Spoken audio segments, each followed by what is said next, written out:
resumed their hostility to God in heaven. They transmitted their enmity to their posterity as though the art and device of misleading men and causing them to continue the unnatural warfare was a sacred legacy. The Confederacy was born of rebellion against God. The dwellers on the plain of Shinar established their kingdom for self-exaltation, not for the glory of God. Had they succeeded, a mighty power would have borne sway, banishing righteousness and inaugurating a new religion. The world would have been demoralized. The mixture of religious ideas with erroneous theories would have resulted in closing the door to peace, happiness, and security.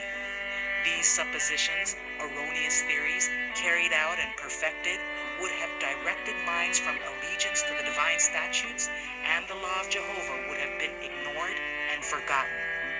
Determined men, inspired and urged on by the first great rebel, would have resisted any interference with their plans or their evil course.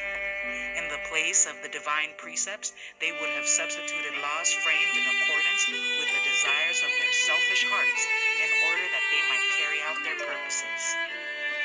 Ellen G. White comments in the SDA Bible Commentary, Volume 1, pages 1091 and 1092.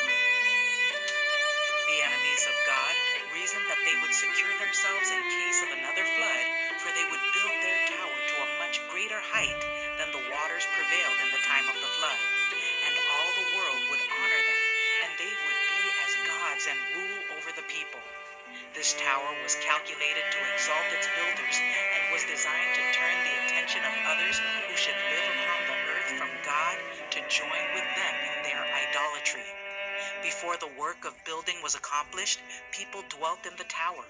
Rooms were splendidly furnished, decorated, and devoted to their idols. Those who did not believe in God imagined if their tower could reach unto the clouds, they would be able to discover reasons for the flood.